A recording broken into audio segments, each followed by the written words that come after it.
তোমরা প্রত্যেকেই জানো যে সোডিয়াম ওয়াটারের সাথে কত দ্রুত রিয়েক্ট করে হাইড্রোজেন গ্যাসকে রিলিজ করতে পারে।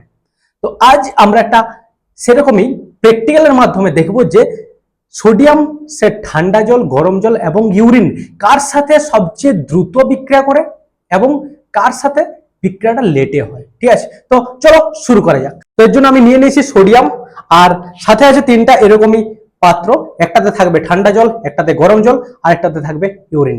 তো চলো শুরু করা যাক।